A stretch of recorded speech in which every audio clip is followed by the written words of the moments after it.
So we're taking a look at the new Contour Roam 3, one of the few action cameras I didn't think I'd be taking a look at again. Now we have this sort of magnetic case here, that's fine. It's basically very similar to the older Contour Roam cases now. We've actually taken it out and started working with it, which is good, because we'll be able to talk about it a little more in use today than just sort of making assumptions. But I've actually haven't gone in here and really looked at what's inside the box, so we'll do that right now. I'm not looking for any surprises, not expecting any surprises, would like some, but Contour Roam 3, they've updated Storyteller, so it works with it a little more, so you can go to contour.com/startroam3. We'll open this up, and unlike most cameras, it's actually going to come with a micro SD card. It's an 8GB Transcend. Not a huge fan of this brand, nothing really in particular. I just don't use Transcend cards that often, but it should work just fine. But 8GB also isn't a lot for me. We have the side mount, we have the rotating, sort of curved, gets a little more extra grip, leash, USB 1 or 2.0, and we get a little Contour baggie, carry our camera in. We get another little adhesive for this guy, so we can just like swap it out, put it on multiple items, and that's everything. Oh, and little lens cap. So, you know, nothing too exciting or too surprising. The bag's a nice touch. The card's a nice touch. You know, if it would cut down on the price, I would say get rid of this, because I'm probably going to replace it anyway. But the Contour Roam 3 is one of the few sort of sub $200 cameras that'll be out this year, and yeah. So here's the Contour Roam 3, pretty much how we left off with it. It films at 1080p, 30 frames a second, 720p, 60 frames a second.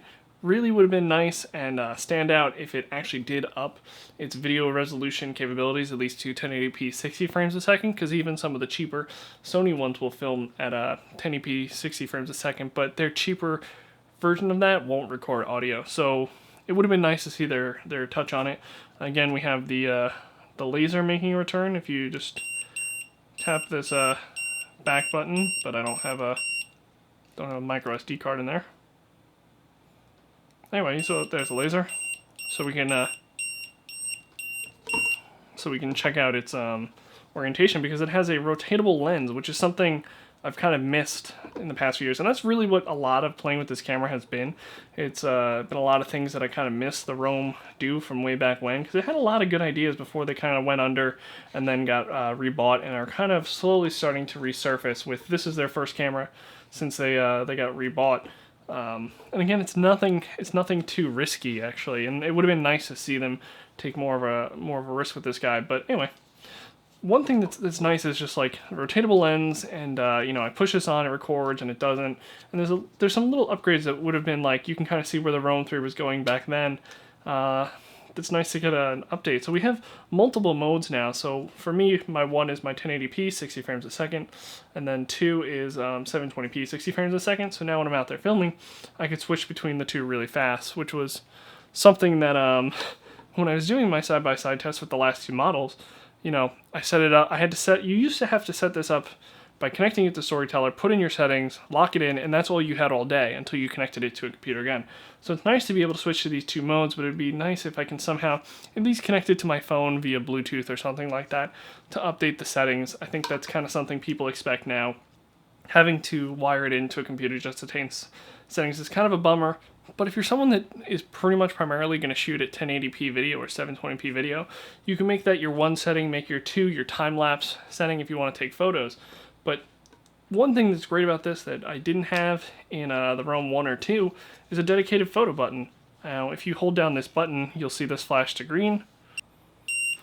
That'll switch to photo mode, and then we can just press this button on the back, take a photo, and we can actually press it fairly fast. If we want to just do photo, photo, photo. Works really well. So if we open up the back here too, some really good upgrades have been made to the seal here. So now it can go up to 30 feet below without any type of external case and stuff like that. And the photos it's capturing is 5 megapixels. It has a wide angle lens when you're at 1080p. Films at 170 degrees, and when you're at 720, it's about 135. You have your lock switches like you had before. So you can do this, so you don't accidentally restart recording.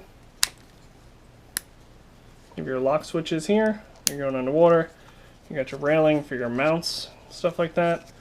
And then on the bottom here, if we take off this thing that doesn't come with it, I see we have the center tripod, so it's nice and balanced right in the middle. And if you needed a little extra stability, you could sometimes have like a tripod mount that has a little head that comes out here, so you line those two up, that way it doesn't rotate and stuff like that. Battery life's pretty good. I haven't killed this thing yet. I think it's like 2.5 hours, but it doesn't have a replacement battery, so once you're dead, there's nothing left. Again, we went over how it has different setting modes, USB 0.1. We can reset it here, format it down here, without needing really a pin or anything like that in like the Roam 1.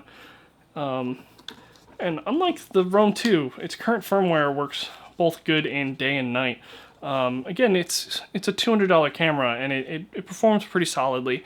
The one thing I'll just say, like, it was really nice to just be out there and be able to stop, record. It works. Like, it wasn't messing up on me, and that was kind of the area Contour was kind of transforming from, whereas they used to have cameras that, you know, back in the day weren't as reliable, but then as we got into the Contour Roam series, they were really rock solid. And I really like that about this camera. There's something safe and comfortable about it. There's kind of a comfort with it. And while I'm a little disappointed that they didn't really kind of push the boundaries with new tech, I'm really glad to see Contour back on the market. I really hope they do something with maybe a Contour 3 Plus, but for now, this is kind of a nice little camera. It's out now. It's $199. You can check it out.